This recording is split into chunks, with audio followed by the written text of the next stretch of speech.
morning, everyone. Oh, it really is bright here. Okay, here we go. So this morning, I recognize that we're a little bit squeezed for time, so I will speak at a sort of more of a summary level to some of the slides that I'm presenting.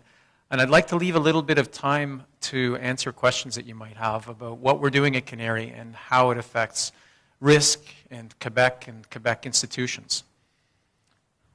All right, thank you very much. There we are. So the thrust of my presentation is to talk to you about the three areas of focus of CANARIE over our current mandate. Our current mandate is a 3-year mandate from March of 2012 to March of 2015. And those three areas, very simply, are the network, software, and cloud services. And I'll explain each of those in a little bit more detail. First, I think I'm going to try to, I really can't see here, but how many people know about CANARIE? Okay, how many people know really well about CANARIE? This is a handful of people. Okay, so a lot of people know about CANARIE, so I don't think I have to give you the ABCs of the organization. What I want to do instead is try to color some of the nuances, some of the directions that we're likely to head in, some of the changed initiatives. So I think you know that we have the network running from coast to coast across Canada. Within the provinces, we work with partners, as you can see, for the last mile. Here in Quebec, of course, our partner is RISQ. RISQ is one of our most important partners from a number of perspectives. RISQ, in my opinion, has the strongest engineering team under Nancy Rancourt. Michel Vanier is on the CANARIE Board of Directors and is an active and very supportive member of our Board of Directors. Moreover, Michel co-chairs the ORAN Advisory Committee, which is a committee of all of the partners, all of the provincial and territorial networking organizations that meets periodically to help establish CANARIE's direction, to advise the Board of Directors. And, Michel has been doing that for a couple of years at least, probably longer than that, for as long as I've worked with Michel, and he does an excellent job doing that. RISQ also is a bit unique in the structure of the organization compared to the other ORANs, and as a consequence, tends to be one of the organizations that bumps into issues in advance of the other ORANs and solves them in advance of the other ORANs. So from my perspective, responsible for the national network, I find that interacting with RISQ on a regular basis, working with Michel and Nancy and the rest of the team, is a privilege. And I think in Quebec, you should be very proud of your organization. RISQ does an outstanding job.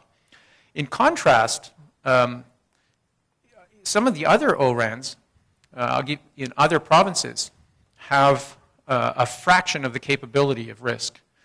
As an example, if we take a look at Newfoundland, Newfoundland has an ORAN, great people, I love working with them, but there's effectively half a person dedicated to the network supporting Memorial's activities, supporting the rest of the province. And in contrast, of course, they can't deliver the same degree of service that you enjoy here in Quebec. So, good on RISQ. I thought I would share, so I think everybody who runs a network wants to brag about their traffic. I thought I would talk about our traffic. This parallels what Nancy showed earlier. Nancy or Michel, I can't remember which presentation it was in. Our traffic growth averages about 50% a year, very similar to what we're seeing from RISQ. You'll see different colors on this chart. The blue is our IP traffic. The light blue is LightPath. That's dedicated links that are nailed up between two endpoints. And the red is a new service that we've introduced in the last year and a half or so called content delivery, which is peering. And I'm going to talk a bit about peering as we go through the presentation. You'll notice that the traffic is a little bit spiky. There are periods where it suddenly spikes up or it will drop off a little bit. Usually it'll drop off in the summertime when students go home on vacation, when researchers take their holidays, spike up again at in the fall period. But the trend has been pretty consistent, and the the growth that we're seeing in the CANARIE network traffic parallels the RISQ network traffic, the Orion network traffic in Ontario. You see the same thing worldwide at Internet 2, Janet in the UK, SurfNet, et cetera, et cetera. It's about 50% a year, and every indication is that that traffic growth rate will either continue or accelerate, and I'll talk a bit about that as well. You might be interested in knowing where the traffic comes from on the CANARIE network. So here what we've done is we've just basically sniffed the packets to see what the source IP address is. Where's the traffic coming from? You can see from this chart that the top users are Triumph. Triumph is the high energy particle physics research facility. It's headquartered at UBC, but there are researchers across Canada that benefit from a worldwide network supporting their research. Number 2 is McGill. Number 3 is WestGrid. Now, WestGrid is it's the equivalent of Calcul, Quebec in the western provinces of British Columbia and Alberta. And the reason that you don't see Calcul, Quebec on this chart, can you guess why? Can anyone guess? Because it doesn't go onto the CANARIE network. It stays on the RISQ network. So the traffic is taken from the universities to Calcul, Quebec to the various compute centers within Quebec. The traffic actually doesn't go out onto the CANARIE network. So all of this traffic that we're looking at is traffic that goes from the provinces to another province or internationally. You'll see at the very bottom, has this got a laser pointer on it? Oh, awesome. In the center? The very bottom, this one right here, is Université de Quebec. And you know, one of the things that when we look at things like this, traffic patterns like this, we ask the question, why? Why is the traffic so high, or why is it lower? And I don't know. I actually don't know why. Université de Quebec is at 13 terabytes over the last quarter. It's actually come down compared to the quarter just previously. Université de Quebec, overall, all of the campuses combined were in the top 20 last quarter. So something happened. I can't explain it, but I am curious. And if you have an opinion, I'd like to know it. Somebody knows? This is, I talked about one of the biggest sources of traffic for CANARIE. It's the high energy particle physics Triumph, which is the project, you would know, the Large Hadron Collider in CERN. So this has been one of the key drivers of data on research networks around the world. When it was first conceived, this project needed to transmit more data than we could imagine carrying on the research networks. It changed the architecture of research networks. In high energy particle physics, in support of the Large Hadron Collider, there are 10 Tier 1 countries that have reliable high-speed networks sufficient to carry the constant traffic when experiments are running in the collider. And Canada is one of those Tier 1 countries. And interestingly, Canada has delivered the most reliable network traffic of all 10 Tier 1 countries, including the US, in the UK, including Germany. Canada is number 1 in reliability. And that's a reflection of the work that we've all done in the research and education networking community to deliver reliable networks, including the work that we've done at CANARIE. Our network uptime, our availability is approximately 99.97%. So we work very hard to respond quickly to network outages when they occur. They always occur. A backhoe will dig up fiber. You have to deal with it. The determinant of your uptime will be how quickly you can respond to the outage and repair it, the mean time to repair. But interestingly, the hard physics are not any longer the only driver of traffic. You might have seen in that chart a couple of genomics institutes. And what we're seeing more and more is health research is driving traffic on the research network. And so we're spending more time engaging with the health researchers to understand what their needs are as we develop the next generation of the CANARIE network. This is true worldwide. Not surprisingly, one of the concerns that we hear again and again is security. So within CANARIE, security is advancing as one of our priorities. And this is true in most of the provincial networks as well.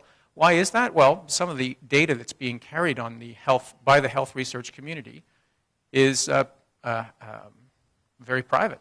And so we need to guarantee security in order to justify carrying that traffic, in order to warrant carrying the traffic. Why are we seeing more traffic from these organizations? Well, in particular with genomics, I think you know that the cost of sequencing a gene is dropping faster than Moore's law. So the cost is now around $1,000 per genome. So you can see, and that's going to come down to less than $100 within the next 3 years. So we can generate genomic sequences more and more rapidly at lower cost. But these sequences are huge. They range in size depending on what you're sequencing and how you're doing it. But it could be in the order of hundreds of gigabytes, in some cases terabytes. If you want to collaborate amongst research organizations, you need to move them across these networks. And so they're driving more and more bandwidth. But it's not just hard science or healthcare. It's also social sciences and humanities. And we're seeing more and more of the social scientists and the humanities researchers leveraging the research and education networks, doing things like semantic analysis. And interestingly, these folks have even less technical ability, for the most part, in terms of their knowledge of networking and their knowledge of high-performance computing and their knowledge of software architecture. So we can deliver to them a high-performance network, but they don't necessarily know how to use it. I'll come back to that in a minute. So within our first priority of the network, or our first focus area, there are 5 things that we want to accomplish. First is to own the fiber network across Canada. As it stands, we own the fiber in the west and we own the fiber in the east, but we lease the fiber in between. So one of our objectives is to own the fiber right across Canada over the next 3 years. Well, why would you want to do that? You heard from Nancy the benefit of fiber ownership, and that is that you can increment the bandwidth at a much lower cost than if you are leasing the fiber. To do that, we need to work in close partnership with the carriers, Rogers, Bell, TELUS, and Shaw, in order to acquire fiber from their networks. And they're very willing to work with us, and we should accomplish that in the next 2 years. The next is to continue to build out the capacity to meet the growing demand at 50% a year. That adds up pretty quickly. It's exponential. The next is Canadian Access Federation. I know we have EduRoam here, and I hope everyone is benefiting from EduRoam. It allows us to get access to Wi-Fi networks without having to enter our credentials over and over again. There's another aspect to this as well, shibboleth services, which gives a single sign-on security for network resources. That is something that has been widely deployed and leveraged in Europe, a little bit less so in Canada. It's an evolving service, it's a security-related service, and it's something that we're going to continue to invest in over the next few years.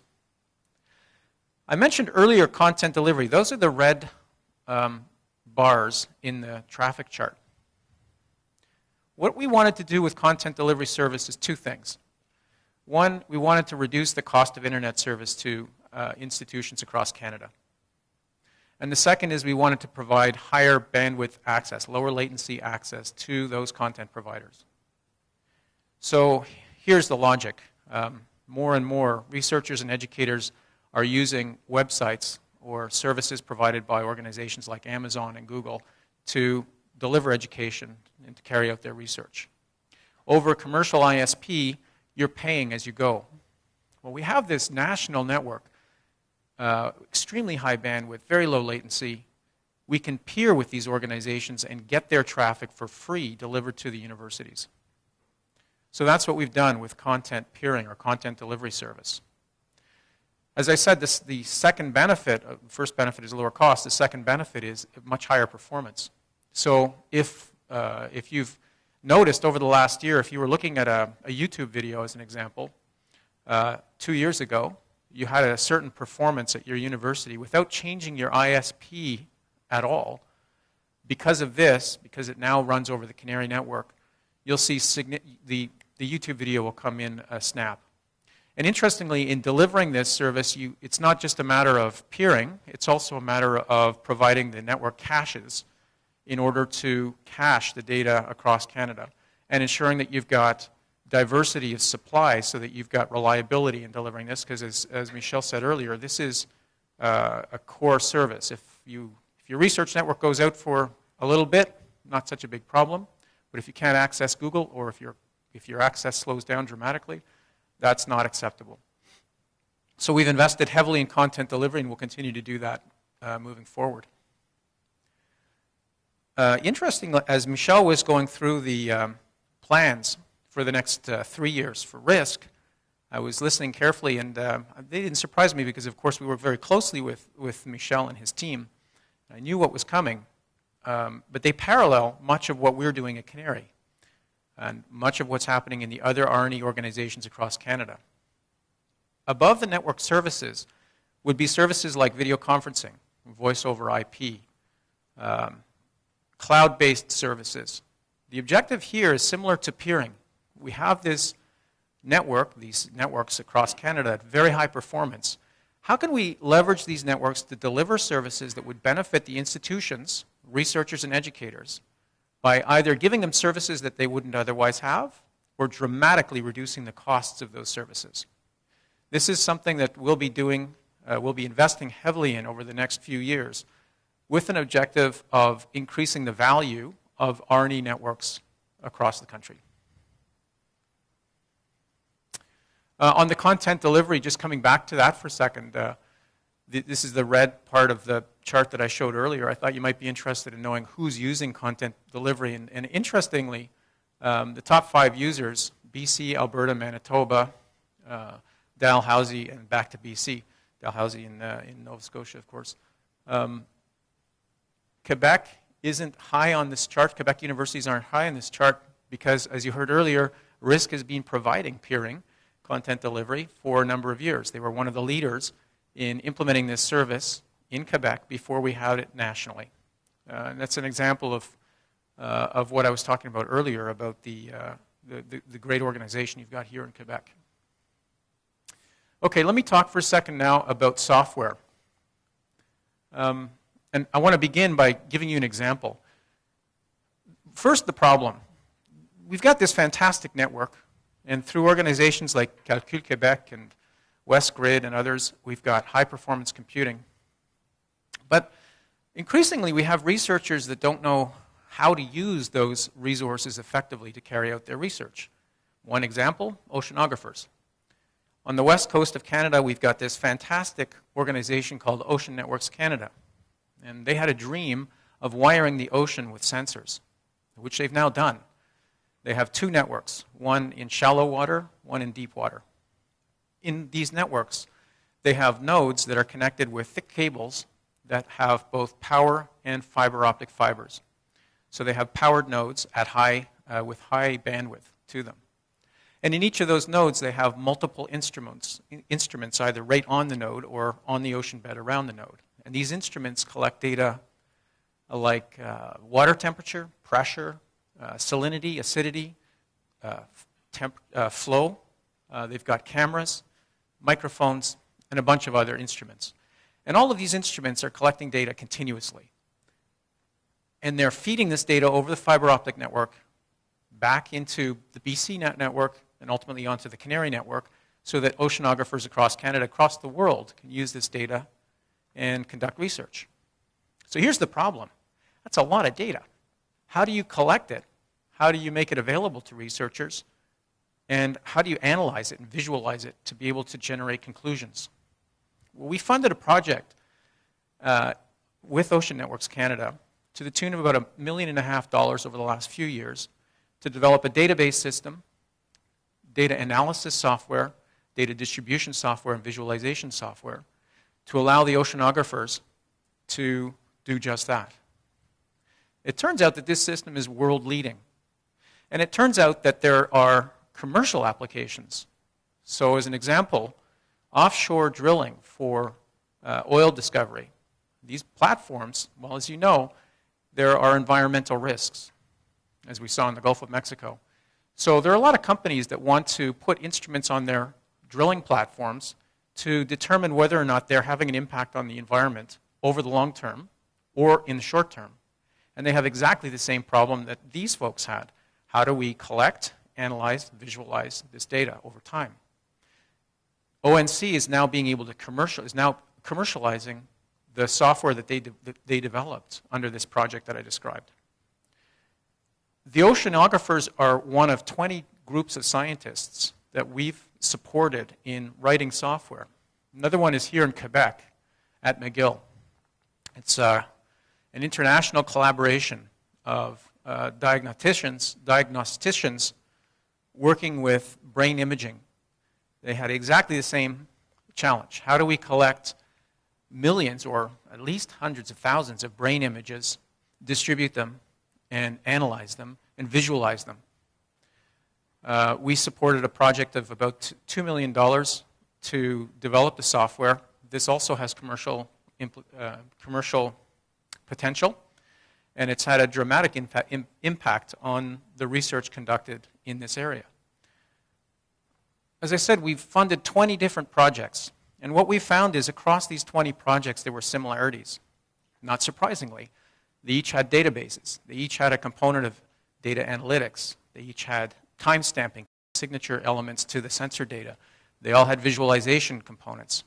And what we saw was there was a redundancy. There was a duplication of effort. So the oceanographers and the brain scientists each developed three-dimensional visualization software that was similar. So what we're doing now moving forward is we're saying, let's find a way of harvesting what we've done in the past such that next generation researchers, or at least the next set of researchers, can use these common components in putting together their own systems in support of their research. And while we're doing that, we're also going to continue to fund this software, these software platforms in support of research. We want to fundamentally accelerate research. That's what CANARIE is all about. That's why this R&E network has been funded by Government of Canada for the last 20 years. It's to accelerate research and support education in Canada. We're going to leverage our existing investments to increase collaboration. We want, as I said, to reduce the duplication in these platforms, improve the sustainability. So we give the oceanographers $1 million. They build a platform, but they don't have any money to continue evolving that platform. So where's the sustainability component? This is fundamental infrastructure for research. And we want to advance the capabilities. This is an area where Canada, as I said, is a leader, not just in oceanography. Around the world, these software platforms are leaders in terms of the innovation and capabilities that we're delivering to our scientists. And it's something of which I'm very proud, and something that I think as Canadians we should be very proud. Okay, so that's the network and software. There's one other component that I want to talk about, and that's cloud. You heard earlier that this is an area of focus for RISQ, and Michelle articulated the role for RISQ. This is an area of focus for everyone in the world. Cloud computing isn't just a trend, it's something that is a fundamental change to the way that we think about computing and the delivery of services, as we all know. So what CANARIE has done in recognizing that this is a sea change, and also what we've done in support of one of our other mandates, which is to stimulate the ICT, the information and communication technology industry, is we've built cloud computing capability. We have two large nodes, one in Edmonton, one in Sherbrooke. We put this online on the CANARIE Network, and we made it available to SMEs in a pilot, in a trial basis. So we said to Canadian companies, look, here's some free computing resources in the cloud, huge capacity, lots of storage, very high bandwidth access. Well, what can you make happen? And you know, the fascinating thing is when you deliver that kind of free resource to highly innovative people, they do really neat things, and some of those things will be wildly successful. Many of them won't. But what we're focusing on are the ones that will become wildly successful. It was a very successful pilot. We were pleased with the outcomes, so was Industry Canada, and so we're extending it now to a production phase. We had 40 companies in the trial. We want to have 800 companies sign up now moving forward. The objective is to get these Canadian companies, to help them get their products to market faster at lower cost and with higher quality, giving them a competitive advantage in the world markets. The other thing we want to do is, now that we've built this cloud computing capability, is to say, well, okay, why don't we make it available to researchers as well to help with the commercialization of research, the conduct and commercialization of research. So this is a key, as you probably know, this is a key focus of the Canadian government. How do we not stop discovery-based research? Obviously, curiosity-driven research is fundamental to delivering quality of life and to just what we want to be as Canadians. But we want to see a greater portion of that having a direct impact over the short term on the quality of life of Canadians. And how do we do that? How do we increase the commercialization of that research? This is one mechanism. And finally, in this area, what we want to do is recognize that, well, we've got our own cloud computing capabilities, and we'll continue to build up those. We will never be able to keep up with the massive investments at IBM, Amazon, and elsewhere in cloud computing. So we're going to broker commercial services. And interestingly, that's exactly what RISQ is planning to do. We'll work in partnership with RISQ in doing this and with the other ORENs in Canada so that we can deliver low-cost cloud computing services to institutions and companies across Canada from Canadian providers. And that is an emphasis for us because we want to provide an alternative where we don't have to go down to the US in order to gain access to these cloud computing capabilities. So those are the three things that we're focusing on. There's one other thing. When we got our funding back in March of this year, we were told we got $62 million to run CANARIE for 3 years. And that's pretty much in line with what we'd been hoping for. That allows us to do the things that I just described. But there was one other gotcha that surprised us. The Government of Canada told us we had to implement a cost recovery component to all of our programs. Cost recovery. What that means is they want us to have a user fee for everything that we're doing. And unfortunately, what that is requiring us to do is put in place an access fee for the CANARIE Network. This is a very controversial, and frankly, it's not something I'm very pleased about because it's not just the federal government that's dealing with fiscal constraints. Everybody is dealing with fiscal constraints. And this is putting already tightly squeezed budgets, the universities, under a little bit more pressure. We're working closely with the CIOs across Canada and with our OREN partners like RISQ to figure out the best mechanism to do this that would have the least impact on the universities and other beneficiaries of CANARIE. But it is something that, unfortunately, it's inevitable. We have to do this. If we don't do this, we run the risk that either we won't get the full $62 million of funding and won't be able to deliver the services that I've described, or if we do get it, we put at risk future funding for CANARIE. And I'm happy to answer questions about that or anything else as we go along.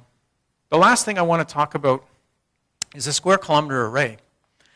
I mentioned earlier that we could reasonably expect the network traffic to continue to grow at 50% or more. You might be asking, well, what's going to drive that? At some point, it's going to cap out. The growth of traffic on the commercial internet is slower than the growth of traffic on the research and education networks. It's actually tailing off a little bit. It's running at around 30 to 40% a year. But we anticipate that the traffic on the R&E networks will grow 50% plus over the next few years. One of the drivers for that is big science like this. If you've not heard of the Square Kilometer Array, this is radio telescopes being built in South Africa and Australia. They're massive engineering projects that generate huge amount of data, far more data than we can currently carry on the R&E networks. This is kind of like the Large Hadron Collider for astronomers in the sense that it is cutting-edge science, not just from the point of view of astronomy, but from the point of view of networking. It will require us, if we want to participate as a country, to redefine our R&E networks. The amount of traffic carried here will be over 1,000 times the total traffic that I showed in the earlier chart. And that'll be happening in about 4 years and ramping from there. So there's lots for us to worry about as networking engineers over the next few years. I'll stop there. If you've got any questions, I'd be delighted to answer them. Thank you very much.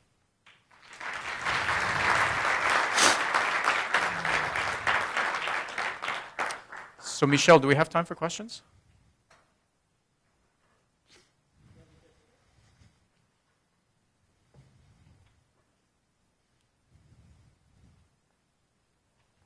We have time, but we don't have an appetite. Okay, thank you very much.